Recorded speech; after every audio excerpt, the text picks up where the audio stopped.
Good evening, everyone. Welcome and thank you for joining us. I am Anita Verisveitia, Professor and Chair of the Department of Landscape Architecture, and I am very pleased to introduce the first speaker of our spring semester public lecture series, Professor Kate Thomas. Before we get started, just a quick reminder that the chat function has been disabled, but you are invited to submit questions into the queue at any time by clicking the Q&A button at the bottom of your Zoom window. We also have live captioning available for this event. To enable captions, please click the closed caption button at the bottom of your screen.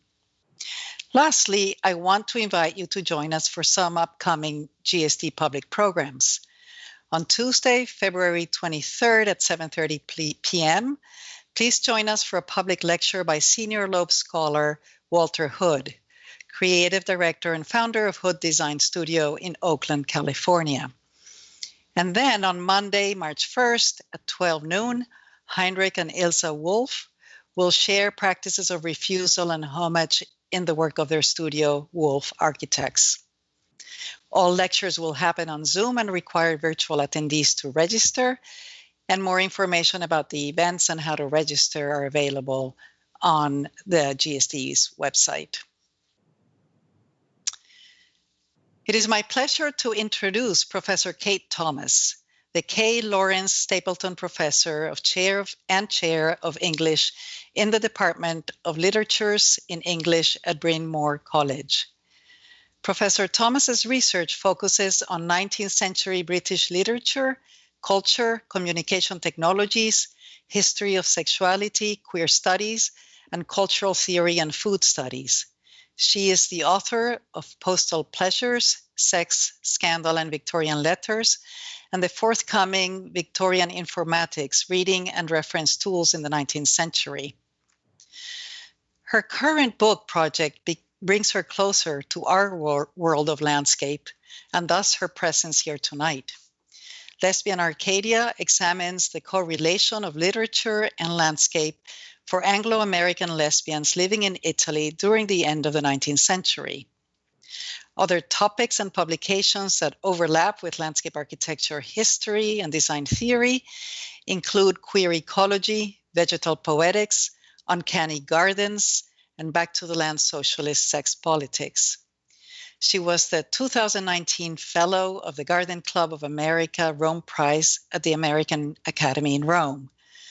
There, her research focused on the gardens of the Villa Gamberaia near Florence when it was owned by Princess Jean Gaika and her American companion, Florence Blood. In tonight's lecture, Professor Thomas will explore how the elements that emerged originally in the classical and Renaissance garden, such as nymphaeums, secret gardens, and grottos, provided both refuge and open-air expression for lesbian subjectivity centuries later. In doing so, she brings the fields of landscape architecture and queer studies into a conversation, exploring how the Italian garden shaped modern lesbian relationships and in turn, how the new patrons of the garden reconceptualized and shaped a received space to reflect a radically different sensibility. Kate Thomas's work is timely for us. It raises questions about the interpretation of canonical works of landscape architecture. And while the canon undoubtedly needs to be expanded, her research demonstrates that diversity of interpretations of the canon itself must also be part of today's curricula. Moreover, for landscape architects, the story of how a work acquires new meaning as culture evolves brings into question the nature of representation in relationship to design itself. Whom do we design for? Who is represented?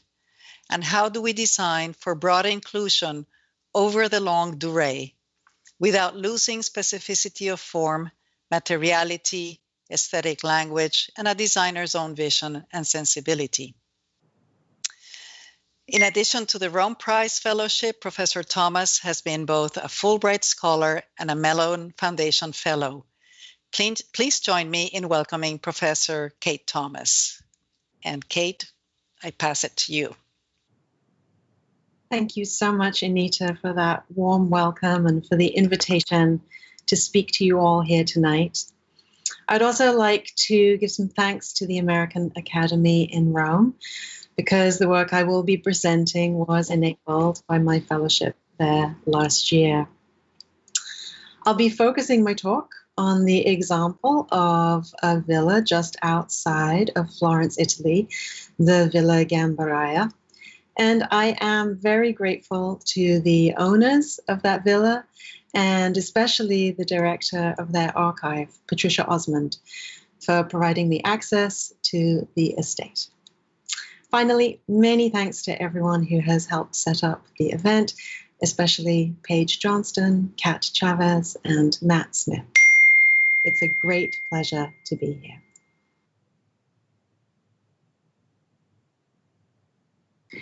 I also have a dedication for tonight. It's to Edward G. Lawson, who in 1915 received the American Academy's first ever Rome Prize in Landscape Architecture. The Academy's recognition of the field and Lawson's work together did a great deal to elevate the status of landscape architecture and to bring it into greater equity with fine arts and architecture. Lawson, who had working class origins, became a pioneer in a field that was considered the province of the privileged. While studying and documenting the Renaissance gardens of Italy, he fell in love with the Gamberaia and made it his special example in his studies. He returned to America to take up a post at Cornell University, but after 18 years on the faculty, he was fired for his homosexuality and his career was ruined. So this is for Edward Lawson. Poised on one of the hillsides overlooking Florence and the Arno Valley from the east is a citrine-colored villa set into one of the most celebrated gardens of the Italian Renaissance. The Villa Gamberaia was built by Zanobi Lappi in 1610. 3 centuries later, patrilineage had failed, the villa was being let out for summer lodgings, and portions of its famed flower gardens had been turned over to vegetable plots. But in 1896, Gamberaia acquired its first woman owner, a sculptor named Catherine Jean Gica, who was also a Romanian princess. The princess and her lover, an American painter named Florence Blood, brought the gardens back to full glory, added an extensive water parterre, and animated the villa with parties and house guests, making the estate a destination for both garden lovers and what several commentators referred to as a cult of women. The villa and its gardens furnished a lesbian salon life famed for its theatrical and sexy parties. One story tells of a party entirely made of women assembling by the reflecting pools at dusk. The sun set, and shadows of the flying archways moved across the lawns and gardens. The guests looked up and saw the princess appearing on a flying archway, illuminated by the last of the sun's rays, naked except for 3 glittering rubies. Then she suddenly disappeared down a hidden spiral staircase to re-emerge among her guests and waft between them. The story is very possibly apocryphal, but the hidden staircase is real. And even if it's a fabrication, it's one that tells us that these 2 women used their garden and its architecture to project a lesbian Arcadia. And the Gamberaia did star as the backdrop to the betrothal of the most iconic lesbian couple of the early 20th century. Gertrude Stein visited the villa in 1908, and while there, she proposed marriage to Alice B. Toklas. This Italian Renaissance estate had found new life at the Fin-de-Siècle as an expatriate lesbian Arcadia. Retracing the lives of the Princess Gika and Flo Blood presents a methodological problem.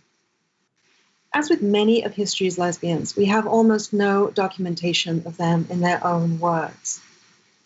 But it's my contention that we can catch sight of them by studying the garden that they chose to, quote, lovingly restore, as a contemporary account phrased it. I'm working from an understanding enabled by geographers like Gillian Rose and theorists like Bell Hooks that landscapes can be both desired and desiring.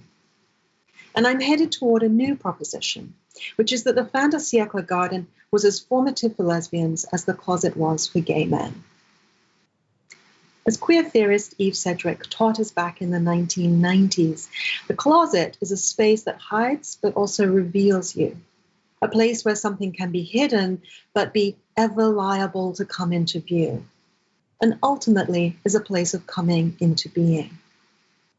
It's a description that reminds me of the work of geographer J. Appleton, who devised a theory of prospect refuge desires to think about environment and what makes people feel safe. And part of my aim with this project is to encourage the scholarly fields of landscape architecture and gender and sexuality studies to be in more conversation with each other. The very first documented use of the term sexuality refers to the sexuality of plants. It comprises the first 6 entries for the word in the Oxford English Dictionary. And Renaissance and 18th century garden designers absolutely thought about erotic pleasures.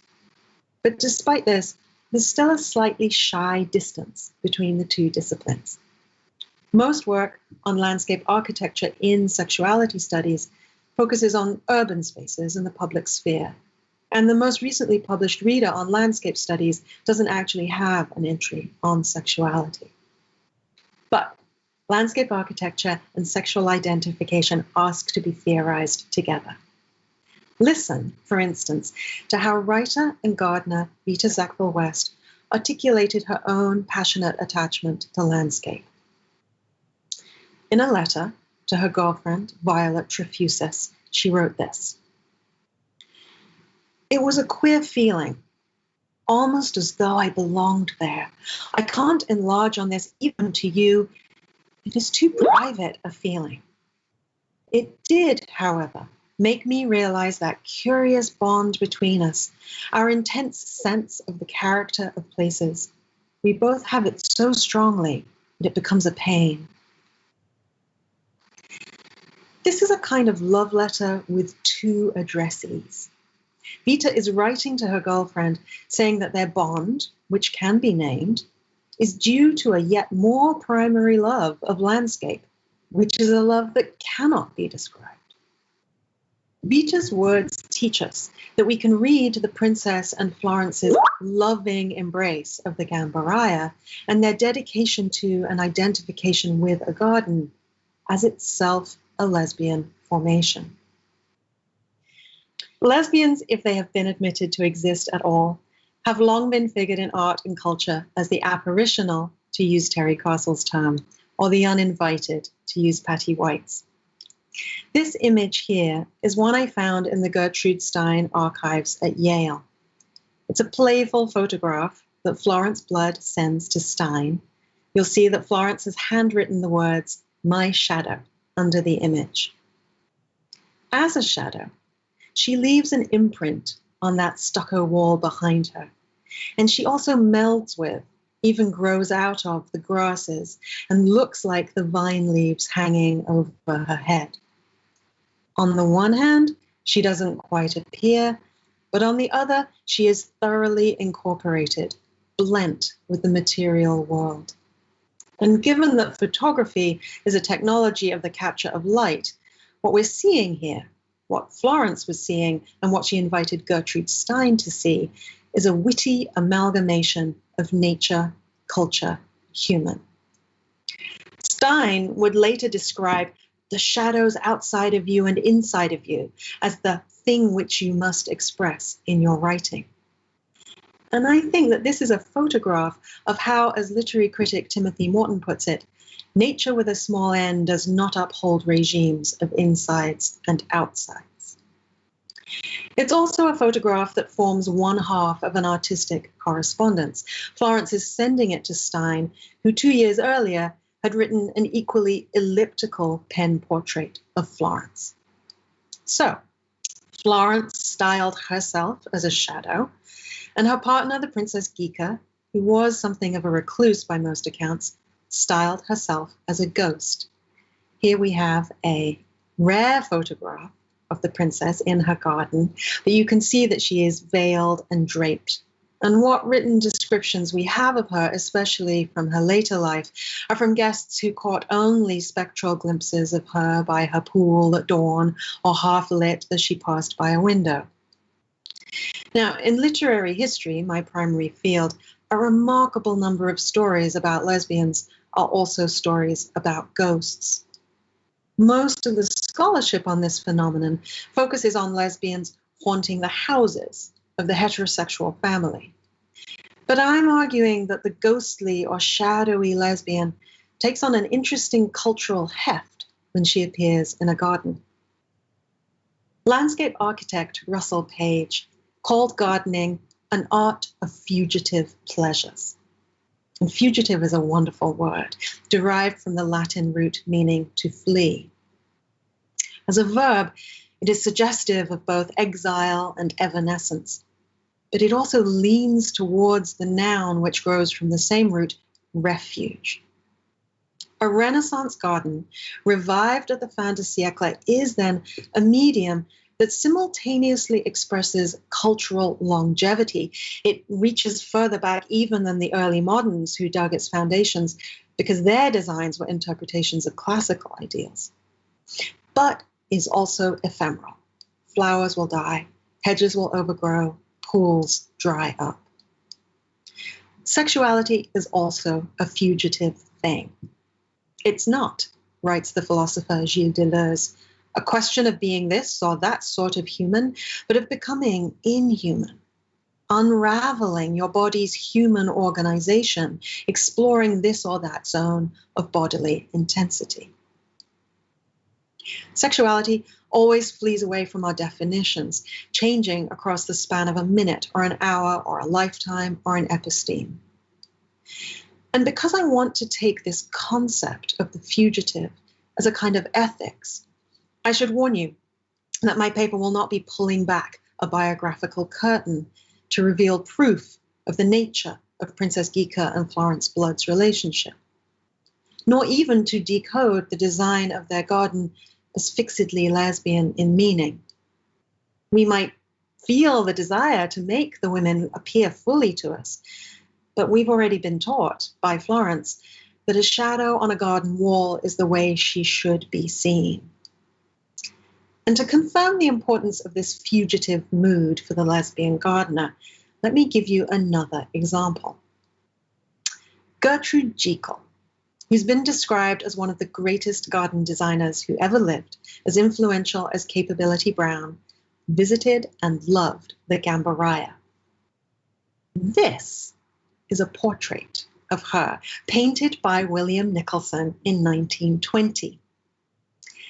Jekyll's biography is routinely described using that echoing phrase, "She never married and had no children." The only terms biographers have for her are those of negation, non-existence, and lack of trace. And indeed, most of Jekyll's over 400 gardens are now lost. But I love how Nicholson's painting of her boots takes absence and makes it expressive. This is, if you like, a character study sans the character, suggesting that Jekyll is best found not in a frame, but in the land that she works. Nicholson had no choice in the matter. Apparently, even though Jekyll had herself trained as a painter, she was impatient with the process of sitting and kept running off to garden rather than turning up for their sessions. She was also a designer who relished lacunae. Here's an example of how she incorporated them into her garden designs. This one is at Hestercombe Gardens in England. The princess and Florence had met in Paris, but it was in Italy that they chose to set up their home and their garden together. Why Italy? Well, many expatriate artists and authors settled in Italy in the 19th century, and many of them were nonconformist in terms of their gender and sexuality. Ever since the 1850s, when American actress Charlotte Cushman set up a salon for what she called jolly female bachelors in Rome, Italy had been a destination for spinster and lesbian artists. When the early 20th century novelist Daphne du Maurier slept with women, she called it going to Venice. It was a private code that drew from a deep cultural well, in which Italy was seen as a land of sexual adventure generally and homosexual license specifically. The author, Henry James, conflated love for Italy with love for other men in an 1884 letter to John Addington Symonds, a scholar of the Italian Renaissance who is now recognized for having written one of the earliest defenses of homosexual love. James writes, "I nourish for Italy an unspeakably tender passion." He then proposes that he and Symonds share this inclination. "You are one of a small number of people who love it as much as I do." The "it" here refers to both Italy and homosexuality. And James concludes the letter by suggesting that victims of a common passion should sometimes exchange a look. There's a good deal of scholarship on the particular affinity gay men had for Italy from the 18th century through to the mid-20th century. It was actually something of a rite of passage to tour Italy and fall in love with a gondolier. But nobody has so far noticed that a huge number of lesbians were A, in Italy too, and B, using very similar language. Vita Sackville-West, for example, was, quote, bowled over, subjugated, inarticulate with love for Italy. This inarticulate love was also physically ecstatic. "I am shivering with excitement and joy at my beautiful, beloved Florence," she wrote. Can we say that figuring yourself as besotted by land, by place, and figuring that place as your beloved was an expression of lesbian identification? Literary critic Jonathan Goldberg says we can. Writing of Willa Cather, Goldberg points to an identification between heroine and land that is a same-sex desire and that stands for the thing not named. Similarly, being speechless and ecstatic in the face of Italy's beauty and history allowed gay and lesbian artists to apprehend a set of homosexual feelings for which they felt there was neither place nor language at home. Now, a phrase has probably already popped into your head, the love that dare not speak its name. The phrase is famous because Oscar Wilde cited it in 1895 in the first of his 3 trials for gross indecency.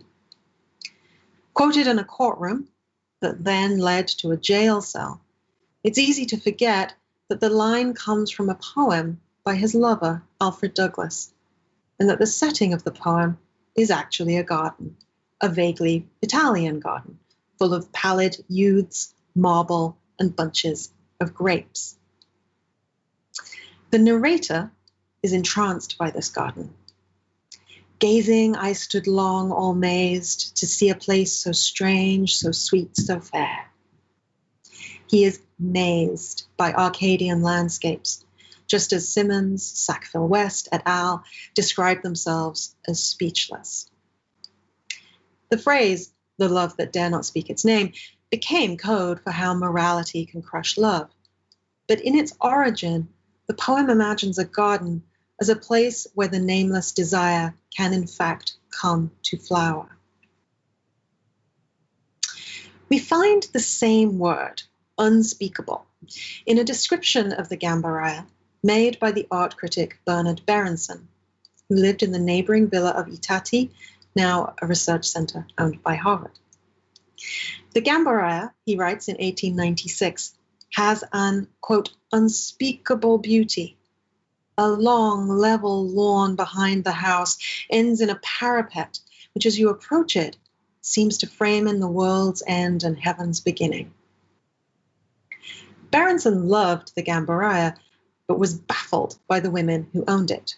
He writes this about them. The Princess Ghica was a narcissistic Romanian lady who lived mysteriously in love with herself, perhaps, and certainly with her growing creation, the garden of the Gamberaia. With her was an American friend, Miss Blood. She painted not too well, yet it was she who copied Cézanne to such perfection that it made me wonder. I did not make love to her.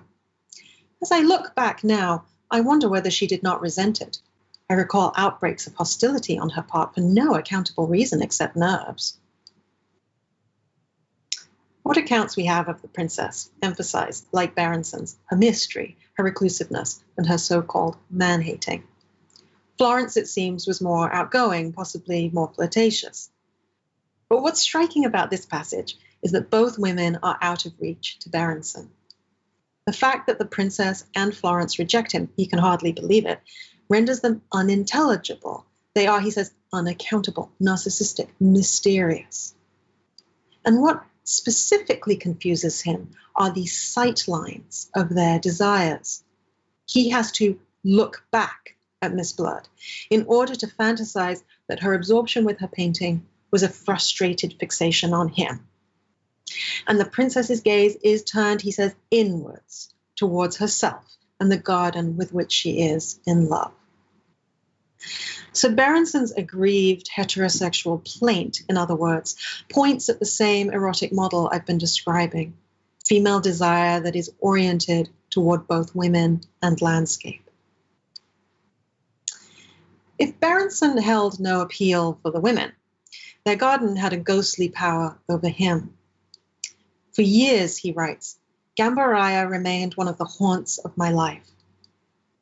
To explore the idea of the Gamberaia as a haunt, we can place Berenson's description alongside the writings of another hillside neighbor, the aesthetic lesbian writer Vernon Lee.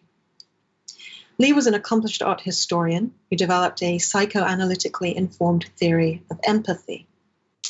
Lee also knew a lot about hauntings. She wrote supernatural tales of wife murder and slept lifelong under a photograph of her dead first love, Annie Meyer, by which I mean it was a post-mortem photograph of Meyer dead in her coffin. Lee lived just a 3-mile walk from Gamberaia and was a regular guest of Florence and the Princess.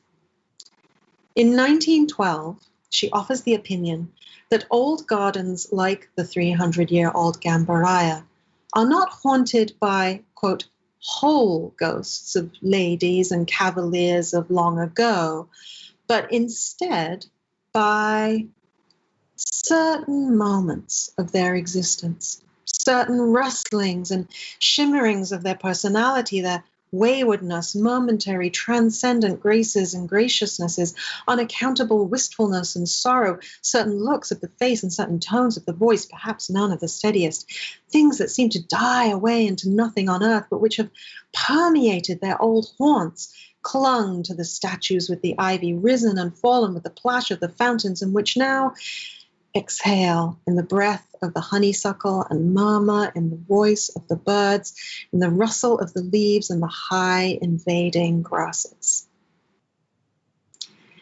As you can see or hear, this is all one sentence. Lee's grammar is breathless. And her metaphor in this passage is of breath that's been held but can now exhale. This breath is composed of what is wayward, transcendent, and unaccountable. What is, in other words, fugitive. Lee detaches the garden from the heterosexual romantic form of ladies and cavaliers. And indeed, she detaches it from embodiment at all, instead diffusing romance into the gestures and the very forms and textures of the garden. She orients herself towards the past as if to find kinship with other people, but then demonstrates herself kith with things other than people. For me, this resonates with the turn that theory has recently made via new materialism, which proposes that the material world is not a dumb witness to human desires, but stands in a relation of intimacy with us. Perhaps like any deployment of the word new, the new of new materialism should perhaps be taken with a grain of salt. If we look back to the work of ecologists like Aldo Leopold, we will find his 1949 essay, The Land Ethic, describing a biotic community of which man is only a member. And Leopold is taking that term, biotic, from Carl Moebius, who coined it in 1877. So is Donna Haraway's concept of nature culture new? Maybe not so much. But I also think we shouldn't get too hung up on this, because there's a lot to be gained from how the ideas of these scientists are currently being rearticulated by thinkers in the humanities. Matter has memory, things have agency, and plants are sentient. Thinking without a head is how philosopher Michael Marder describes it. Vibrant matter is the term that political theorist Jane Bennett has coined to describe how material things are not inert, but instead have shimmer and spark. And most excitingly, these new materialisms have already begun a dialogue with queer theory. When we examine the environment, it shimmers and figures emerge in strange distortion, writes Timothy Morton in his manifesto for queer ecology. So now we've heard three writers, Morton, Bennett, and Vernon Lee, reaching for that same word, shimmer, to spring us free from the monopoly that humans think they hold on the organization of the world and on liveliness itself. Shimmer is a word that means the play between shadow and illumination, light that is flickering or tremulous, capable of casting new forms and relations. It's a word that recalls Florence Blood's photograph of herself as a shadow, and Princess Geeka's design choice of a water parterre garden, with pools that work as a series of animating reflective surfaces. A garden is not made, but is instead always becoming. It is in flickering motion between hard and soft surfaces, built and planted elements that are always in states of growth and decay. Some elements of the garden will last for centuries and others for less than a season. So, to return to when Henry James and Symonds don't name their own sexual subjectivity, but instead share a look. Or when Sackville West and Trefusis share a love for a place that makes them shiver. Hopefully you can now see that this is not so much, or not only, a moment when they are repressing themselves, but is instead an expansive and expressive queer modality, more akin to the way that plants and ghosts communicate. Turning from how people talked about the garden, I'd like now to explore the ways in which the princess and Florence's restoration of the Gamberaia might be said to express these lesbian modes of attachment and tactility. What did they see in the garden and the villa that made them make their home there? What aspects of its design seem resonant with their lesbian ownership? Let's begin with the question of orientation. Queer theorist Sarah Ahmed has taught us to give equal attention to both the sexual and spatial meanings of the word, challenging us to ask how sex and space work together. This scholarship shows us that a sexual orientation is also a spatial orientation, and vice versa. A spatial orientation can make one feel queer. And the orientation of Villa Gamberaia is slightly odd. Architect Judith Kennard has noted the curious formal structure of the house and the unusual relationship of house to garden. She also can't tell which way the house is facing. The similarity between the long elevations, she says, create a tension between two possible readings of front. And here we have an illustration of the estate actually made by Edward G. Lawson around about 1917. And these are the two long aspects to which Judith Kennard is referring, and she cannot tell whether this is the front or this is the front of the house. Now, whenever I teach queer theory to students, I cite Eve Sedgwick, tracing the etymological root of the word queer via the German word quer, meaning transverse, and the Latin word for twist, and the English word athwart. Sedgwick's acutely spatial sense of how queer has an affinity with that which is skewed is well illustrated by the Gamberaia. Most villas in the region are oriented with their main door opening southwards onto the view to the Arno, which is over here on this illustration. But the Gamberaia is torqued 90 degrees off axis, so that its main doors instead face east and west, and its main axis does not line up with its main entrances.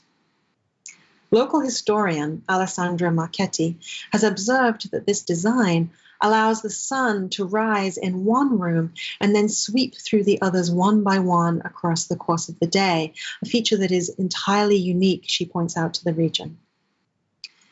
The water parterre garden is also offset. As a result, no one sightline dominates, and to enter the house, you must first encounter several garden spaces. And that upper floor bedroom even has a direct route into the garden via that spiral staircase that is concealed in a flying arch. And this is where it is. This is the flying arch connecting the house with the garden. And right here is the spiral staircase hidden inside the archway. The central courtyard, which is here, was unusual also for villas in the region, and it is small and shaded. Rather than feeling centered and held, one feels moved through and out again. If both doors are open, the villa has a through vista, garden leading to garden leading to garden.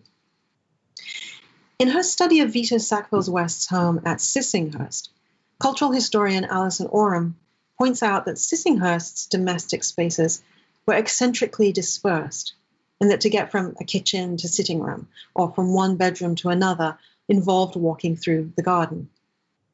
Both Vita and Harold had multiple gay extramarital relationships. Their marriage was as open, in other words, as the architecture of their house. They encountered the garden far more than they encountered one another. The Villa Gamberaia does not have anything like that kind of disassociated architecture. But it is an architecture in which the outside is found on the inside, its inside is an outside. The garden embraces the perimeter of the house and then also pushes up through its center. Harold Acton, the gay writer who lived at the neighboring villa of La Pietra and was neighbors with Florence and the princess, described the Gamberaia's grotto garden as, quote, one of the prettiest open-air boudoirs imaginable.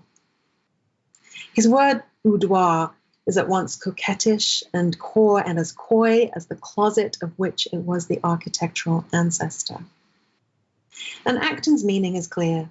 Outside-in bedrooms, bedrooms that are gardens, and bedrooms that let out into gardens.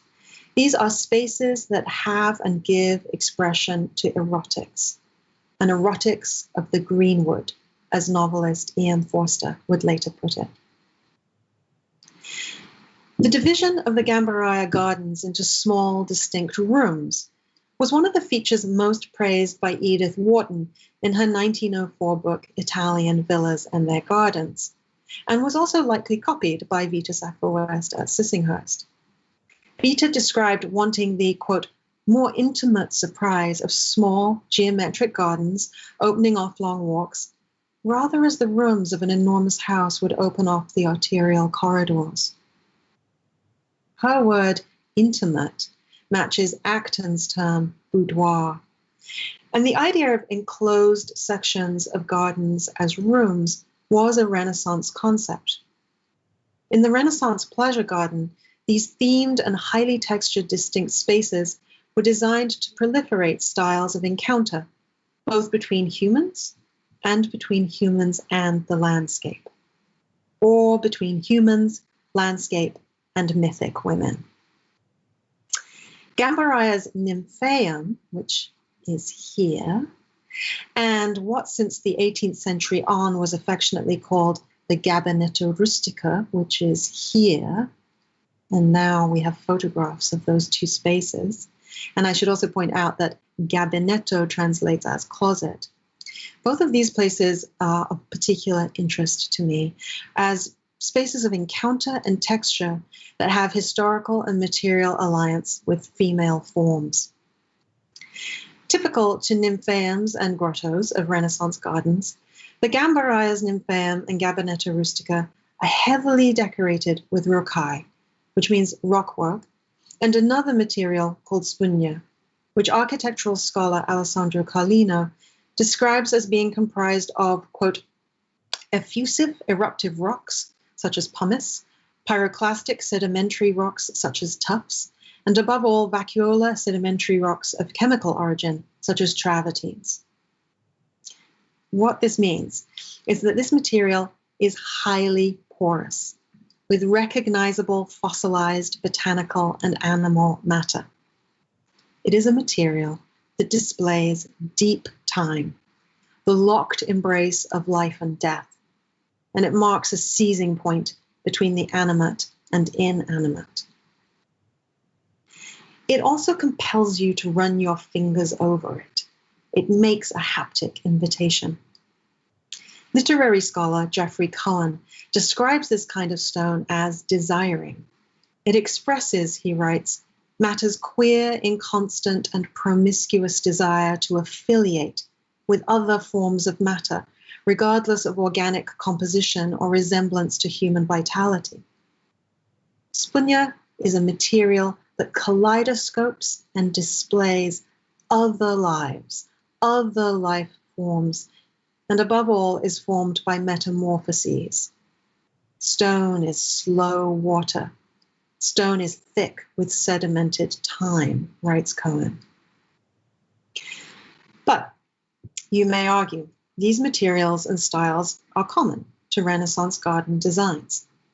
Giorgio Vasari, after all, includes 2 chapters on how to make grottos in his treatise on technique that he appended to Lives of the Artists published in 1550. And the presence of rocaille and spugna at Gamberaia predates its lesbian owners by centuries. In fact, the only design we know comes from the princess's own hand is the water parterre garden, which she added, and this pebble mosaic adjacent to the space she called the agora, which is the Greek term for the main square of the polis. How then can I make a reading of these textures as having a lesbian inflection? In part, I can answer this by referring to modern queer culture's long relationship with salvage, citation, impersonation, pastiche. The women's restoration and reanimation of these Renaissance designs is a citational practice. They were, we could say, lip-syncing the Italian Renaissance, which was, in turn, mimicking the poses of the ancients. Lesbian poets at the Fin-de-Siècle were turning to sapphic fragments onto which they grafted their new lyrics, or were reviving dormant French and Italian poetic forms. So, lesbian restoration of a dilapidated garden that had been fashioned from ruined materials displaying ruin seems like a similar exercise in adhesion and amalgamation. But I also have another architectural analog that I think illustrates how these materials and textures can invite lesbian attachment. I'd like to introduce you to a house known as à la ronde. It's an 18th century, 16-sided house in Devon, England, designed and built by the cousins and lovers Jane and Mary Parminter.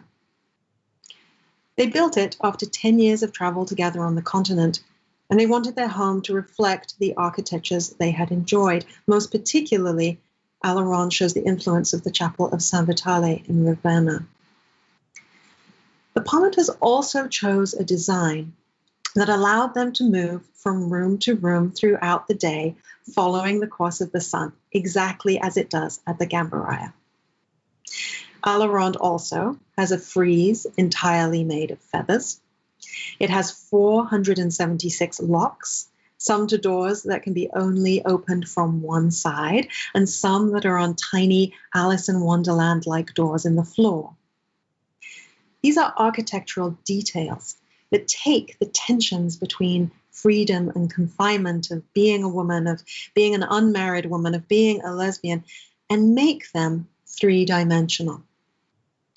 Such designs readily invoke metaphors about mobility and immobility. The astral body of the sun moves across the sky, as do the avian bodies of birds on the wing, until those wings are plucked and glued to the ceiling of a dining room. But above all, these are designs of tactility and texture and iridescence. This incredible house is topped with a gallery of which the walls are entirely and lavishly embedded with shells that the Parmenters collected on their continental tour. Literary scholar Lisa Moore has written a wonderful book about the 18th century sister arts, to which I'm much indebted, not least for her emphasis that literary and landscape arts used to be considered to exist hand in hand with each other. Moore has traced how the collecting of pebbles, corals, and shells was something of a lesbian hobby. Shell collecting, she shows, was an 18th century craze pursued largely, though not exclusively, by women. Shell collecting, Moore points out, was an excellent wheeze for women who wanted to spend long hours alone together. And as a building or design material, shells are a good metaphor for women's constrained potential, and they were also often regarded as looking feminine, admired for what art historian George Hersey calls invaginated spiraling. Remarkably, the Parmenters attempted to ensure that their house would be inherited only through a female line. They willed it to what they called unmarried kinswomen, an attempt that makes it very likely that their choice of decor was also trying to express a feminine eternal. In the case of the Villa Gamberaia, Princess Ghica and Florence Blood didn't design their house and garden from scratch as the Parmenters did. Like hermit crabs, they chose a dwelling made and abandoned by others. But selection and restoration are also acts of desire and design, a way for lesbians to retrofit themselves into history and emplacement. So I think we should read the geologics of Spunia at the Gamberaia and the Shell Gallery of Alarand together. Immortality through landed inheritance was denied to 18th and 19th century women who could not own property and whose reproductivity under patriarchy serviced male names and male estate. Garden walls of collected limestone concretions and seashells therefore held out the thin but tactile possibility of landed lesbian immortality, inheritance without dynasty. I've brought us to the utopian potential of Italianate lesbian gardens at the Fin-de-Siècle. But Arcadias also have a sinister side. And although the pastoral may be, as David Shuttleton writes, a homoerotic genre, he cautions us that it nevertheless constructs identities within existing, often exploitative hierarchies of social class, gender, and ethnicity. And many scholars of landscape architecture will tell us that garden pleasure has always been the preserve of the powerful, for those that held title over goods and life, and that garden culture is class privilege. Without question, the characters I'm exploring occupied a socio-economic continuum of privilege, moneyed and mobile at its more modest end, aristocratic and feudal at the other. Rita Sackville-West, who in 1926 writes a book-length Georgic poetic celebration of the Kentish landscape where she settles, called simply The Land, said of herself that she was, quote, at heart nothing but an old Tory squire. I am, of course, interested by Sackville-West's cross-gendering of herself here, but it doesn't mean I should ignore the fact that her queer attachment to land serviced a ruddy continuation of landed gentry property relations. The Anglo-Americans who settled around Florence referred to themselves as a colony. And if their style of colonizing seems benign, like a long stopover on a grand tour or the dallying of ants on a picnic cloth, we should rethink. Italy's mezzodria system, that is to say, its practices of sharecropping, did not fully end in this region until several years after the making of new contracts was outlawed in 1978. Anglo-Americans may have come to Tuscany in search of freedoms, but it suited many of them that they found peasants there as well, indentured peasants. And if they weren't in active search of a new feudalism politically, they were still in search of it aesthetically. Vernon Lee, for example, who reads Marx and tries her best to extend her principles of empathy to the lower classes, ultimately still needs Italian peasants to stay in the background as decoration.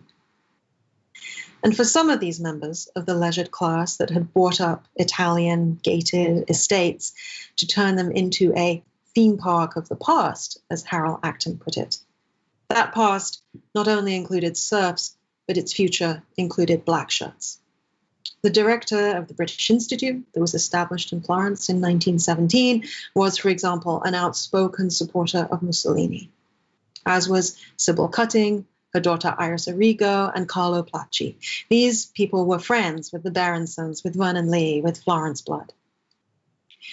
So as we explore the way that the hills of Florence furnished its expatriate community with artistic and sexual freedom and styled it out of their fantasies of Arcadian bliss, we must also recognize how membership of this hillside colony turned for some into support of the colonial campaigns of Mussolini in Africa and elsewhere, et in Arcadia ego.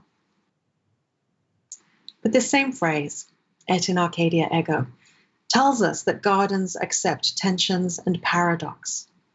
Arcadias are imaginary, mobile places of shifting lights and shadows, deep and fleeting timescapes, desires and designs that always have to be made and remade. Arcadia's geography is one of yearning more than finding, writes Dennis Cosgrove. Or, I might translate, shimmering more than appearing. I'm going to leave you with this photograph of the grave of Florence Blood, which I took on a very rainy day during my research trip there. She is a figure of almost complete historical obscurity, since she died 94 years ago. And yet, as you can see, someone had left 2 roses on her grave. I don't know who. Thank you. Okay. Thank you so much, Kate, for this fantastic lecture. What an extraordinary interpretation and reading of layers of history and materiality in a single garden. It's fantastic and very liberating to, in fact, see how your research informs what we see in plain eye with incredible depth of interpretation. I have quite a few questions lined up here already, so why don't we, in the interest of time, just go to them. Okay, so the first one from Brenda Degger. Thank you so much. Kate, do you think there is a relation between this tradition of lesbian gardens and lesbians in cottagecore nowadays?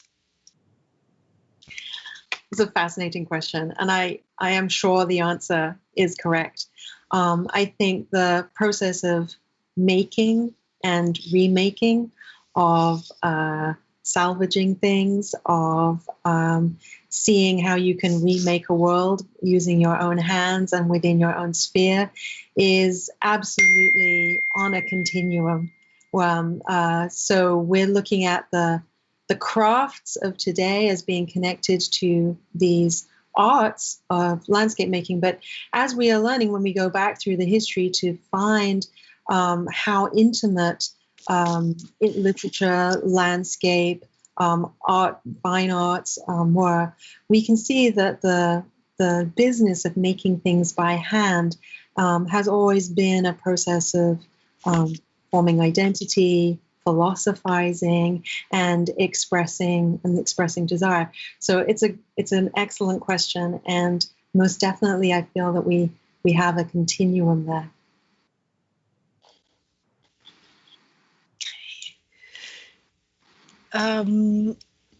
So, related question from Taylor Flanagan. Do you think these lesbian roots in landscape architecture is the root of modern cottagecore lesbianism?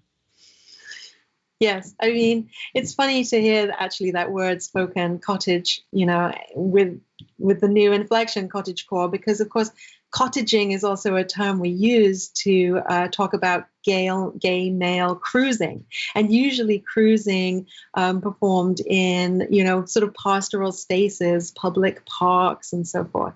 So I'm liking the echo I'm hearing here, which makes a much stronger connection between gay male pursuits of pleasure and lesbian pursuits of pleasure.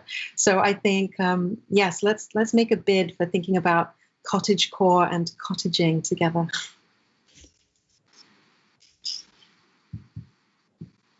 And Taylor also takes it to ideal pastoral lifestyle, which is also, of course, totally related to landscape architecture and landscape culture. Yeah. Yes, that's absolutely right. And I think what we're looking at here is, a space that was imagined to be filled with nymphs and naiads, and so she's spot on.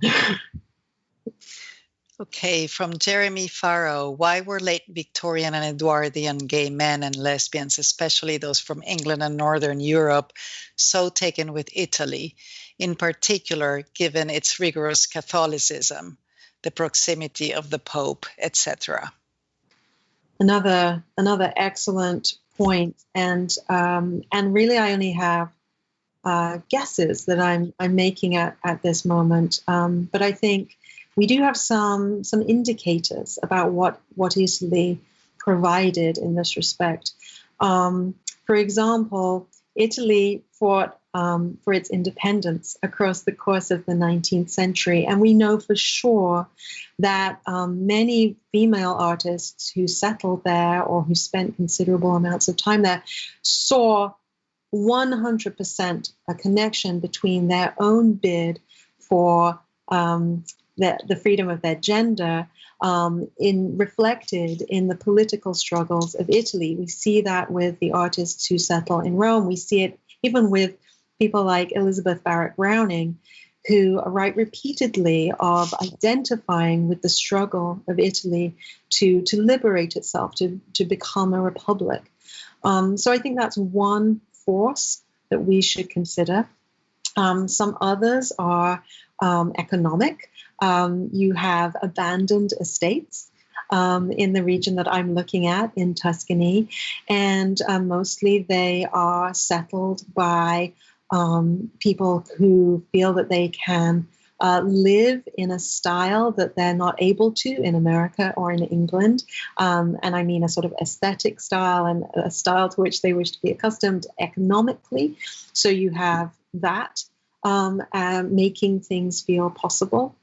And on the one hand, yes, you have a Catholic country, but you also have a country that was pulling away from its total identification with the church, a country that was allied with beauty and sensuality, and of course, beauty that, yes, had in fact been sponsored by the church, but takes on a life of its own. And also, you don't actually have criminalization of homosexuality. Now, truth be told, you don't have criminalization of homosexuality in law in England until 1885 either. But Italy was, legislatively speaking, was under the influence of Napoleonic law, which actually did not seek to criminalize homosexuality.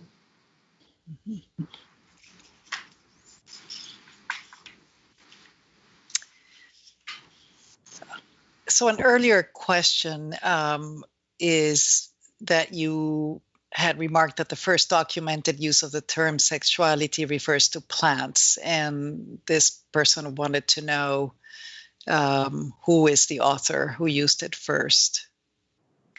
That's a great question, and I can't recall exactly. I know the first 6 entries in the Oxford English Dictionary for that word are all, in fact, about plant life. Mm-hmm. So you have a range of sources there, and always the dates that you find in dictionary definitions are always later than actual use. And we certainly know, for example, Erasmus Darwin at the beginning of the 19th century is a very influential character in the way that he writes about the erotic life of plants and flowers. And many scholars believe that he really influenced how people were able to expand their concepts of human sexuality via his descriptions of the desires and the dalliances of plant life in that long poem. So you can find many examples dating at least back to the late 18th century. Okay. A question from Shannon Slade. With the lack of documentation on lesbian relationships in history, how were you able to parse through it to tie these historical figures together more concretely? We can't exactly. But we can look for the shapes they have left. We can look for the traces. We can look for echoes between texts or between buildings or between gardens.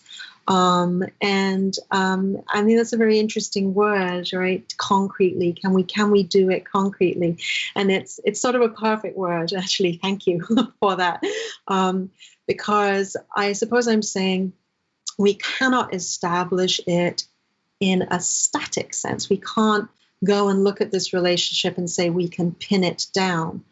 But on the other hand, I am looking at substances and textures and materials, not dissimilar to concrete in the sense that they are amalgamated materials.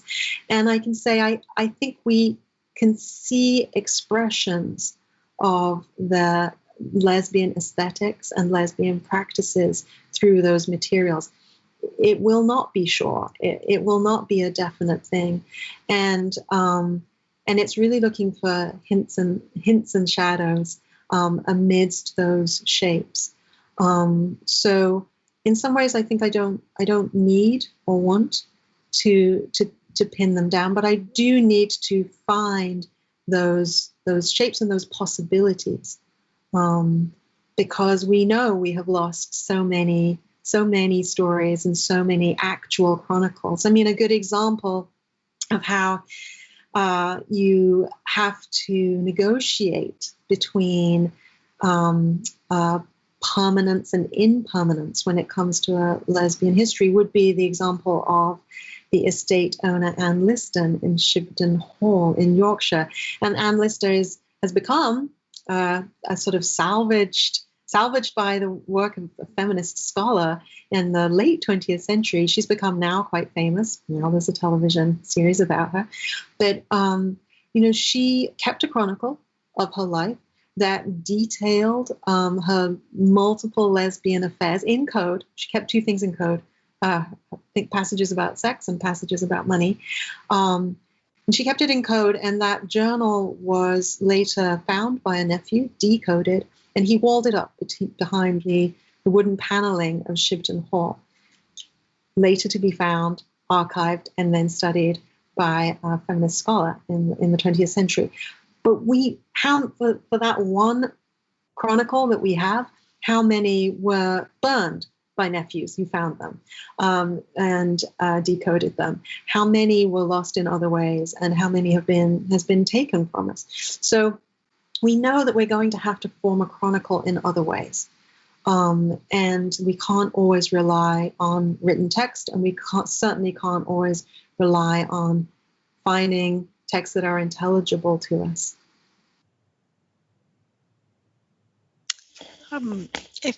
If I may, just a question that relates to this. It's been wonderful to see your reading of the materials, the very materiality in this garden, how they relate to a reading of lesbian sensibilities. But I'm wondering their decisions. If I understand it correctly, they removed the water from the pools. And given is that correct? Actually, they put or water. They put the water. Yes. Okay. So that in itself, how would you, water, of course, being in a way such a register, so fleeting, a register of light and shadow and reflections. Could you say something about that and how they occupied a central space in that main parterre? Absolutely, yes. You've given some beautiful language there. I mean, that the water is inconstant, it is reflective, it seeks to produce echoes within the garden of the garden itself.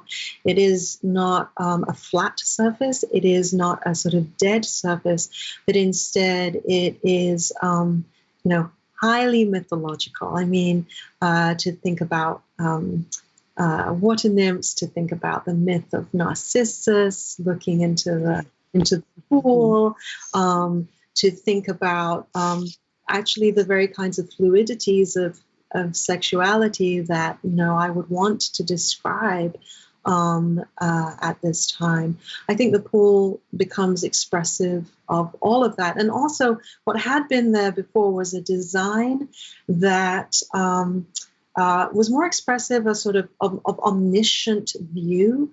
It was a flower bed that had a design that expressed sort of the four seasons, and there was possibly this sort of island in the middle that was surrounded by a little bit of water that was likely to have had animals like rabbits on it, which was meant to be a sort of a microcosmic figuration of the universe. So a very sort of godlike, omniscient design. And I think to take that away and put in place this reflective surface that doesn't actually have an imprint of an author or a gardener or a designer, but instead takes on myriad mutable impressions from the garden and the people around it, from the passing of sun and moon light across a garden, is quite suggestive.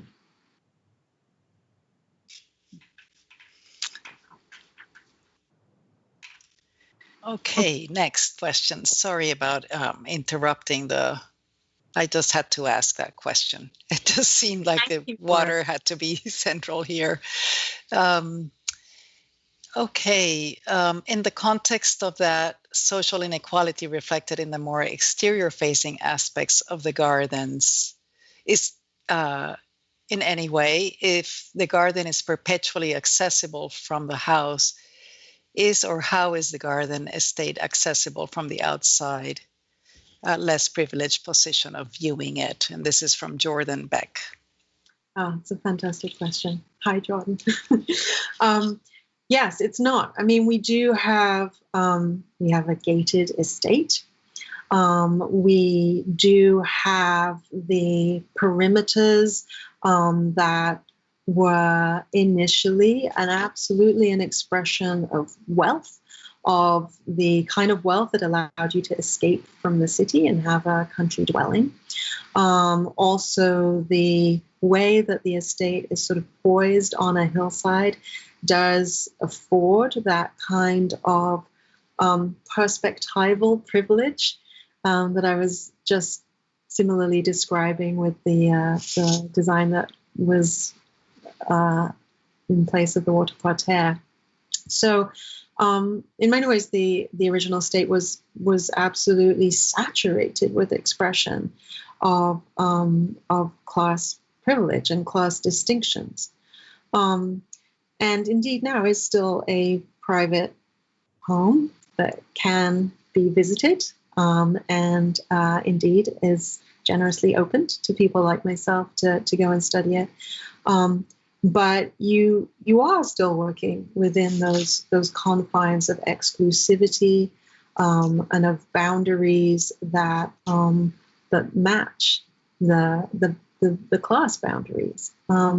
So you have to grapple with that, and you have to understand that I think in part that was desired by renovators like Florence Blood and Princess Geeka. It was actually a way of assuming estate and assuming status. I talked a lot in this paper about Vita Sackville West. Well, Vita Sackville West's family home was the beautiful estate of Knoll in Sevenoaks, Kent. And she couldn't inherit that estate because of patrilineage. So it was a place that she loved, a place that she'd grown up in and she knew like the back of her hand. When she has her romantic relationship with Virginia Woolf falls in love with Knoll almost more than Sackville West and assumes an incredible sense of regret and is infuriated by the fact that Vita Sackville West is divided from this estate and from these gardens that she loved. And so actually Virginia's solution to that is to write her a novel, and it's the novel Orlando, which is a sort of a flight of fantasy that restores the estate of Knoll back to Vita Sackville West. The narrative there sort of gives it back to the androgynous and indeed sex-changing character Orlando, who sort of gets satisfaction, if you like, in a fictional form. So I can't be too romantic about whether that these estates then get opened up to all. I think in many ways the sort of the lesbian project of taking on estates like the Gamberaia or like Sissinghurst was actually about securing and inserting oneself into a very clear class hierarchy and trying to restore privilege and place that otherwise was taken away because of patronage.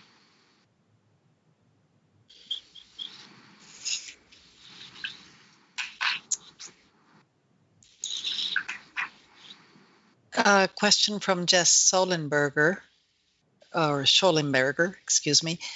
I was struck by your suggestion that the lesbian garden is akin to and yet different from the gay male closet because it compels a different mode of reading than decoding or pulling back the curtain. I would love to hear you say more about your reading practice for these garden spaces, texts, and figures. Thank you for that question, Jess. Yes, we have a long history of having to think about gardens as enclosures, as places of refuge, and in some traditions like hortus occlusus, like a tradition of women being alone in garden spaces. I just talked about Virginia Woolf, and Virginia Woolf is very animated by this idea. She really reaches back in her writing to that sort of formation, that very early garden formation, in which women could have a garden space all to themselves and could laugh, could cry, could share literature, could get angry, she says. Woolf places a lot of emphasis on that. And, Woolf is a very botanically minded writer. She was a gardener. She was raised actually by her father to walk around naming plants. When she suffered with mental illness later in life, one of the therapies prescribed for her was gardening.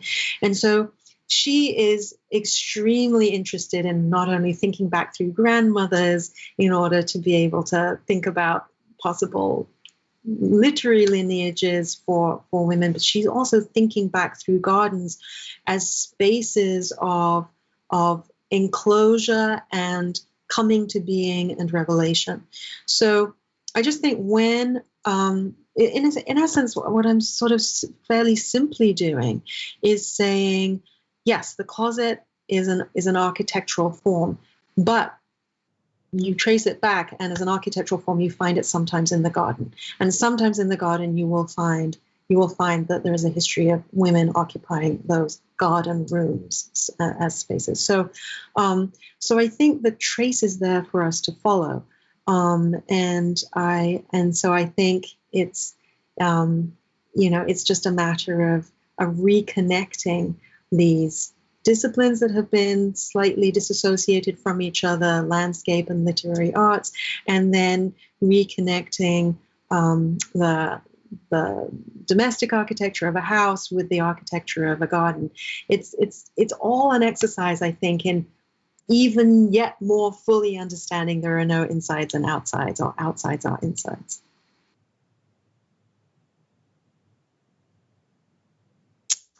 Okay, there are many, many, many questions I'm trying to here make a decision on. So let's move towards more questions related to contemporary contexts. Can you, Bailey Gillespie, can you think of a modern day garden equivalent that exhibits similar lesbian design themes? Have these themes decreased as same-sex relationships have come more widely accepted?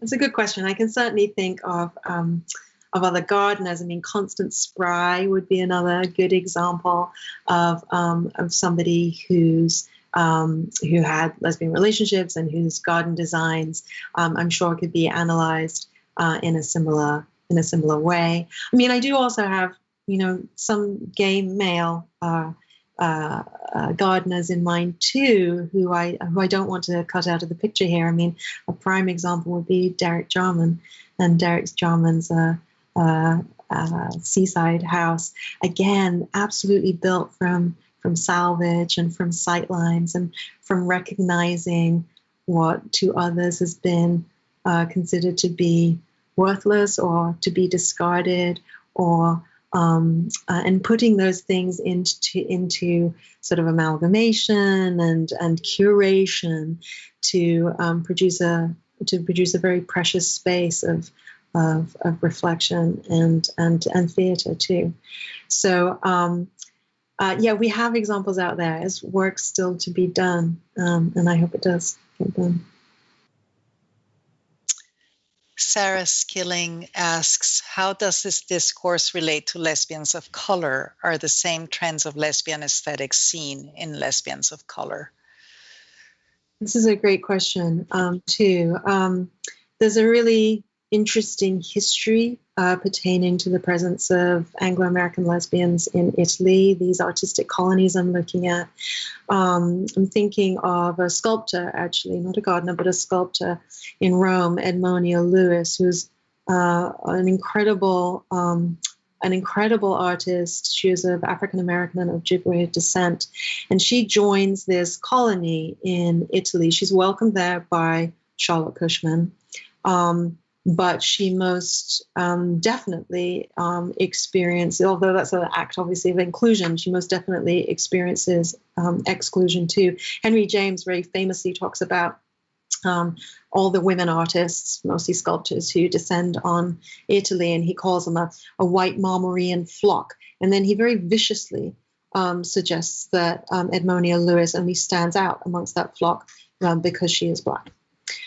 So we have an example there of a lesbian artist of color settling in Italy, who stays in Italy, and who, across the course of her lifetime, talks about how she never wants to return to the U.S. because of the racism there, and she does find the kinds of freedoms in Italy that she hadn't had back home.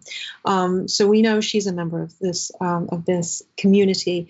We also, I'm interested in a poet called Isa Blagden, who writes about more less Rome, more Florence, and she's a woman of color, and she isn't herself a gardener, but she writes extensively about pastoral themes, and she takes up sort of dormant poetic forms and reanimates them. And I think, again, finds a sort of very liberating dissociation by being a foreigner in Italy, that she feels that she can makes room for her artistically. So it's an excellent question. Okay, I'm going to do 2 more questions. From Jen Hill, I am familiar with your other work on and interest in food studies. Are there connections of desire, sustenance, sexualities between kitchen garden designs of these figures and these more formal pleasure gardens? Thinking here about Toklas and Stein and their interest in food and their visits to the Villa Gamberaia. Excellent question. Hi, Jen. Yes, I think that absolutely what we're talking about here is the life of the sensual, the life of that which is animating to the senses, which is tactile, which is tasty, which has perfume and aroma, and must please you visually too. And you're absolutely right. Gertrude Stein would be a fantastic example for thinking about the pleasures of the flesh in terms of appetite, and for thinking about how to correlate sexual desire with appetite for food and drink too. And certainly you have, I'm very interested in a couple of poets who spend a lot of time in this region, who write under the name Michael Field, and they go into absolute raptures about vegetable gardens. There's an amazing piece of writing from them in which they sort of fall into orgiastic bliss in a vegetable garden in a convent. And so absolutely there you see this collision of pleasures, and the collision of the kitchen and the kitchen garden around how we please ourselves, how we express our desire and our relation to each other, and how we take care of each other too.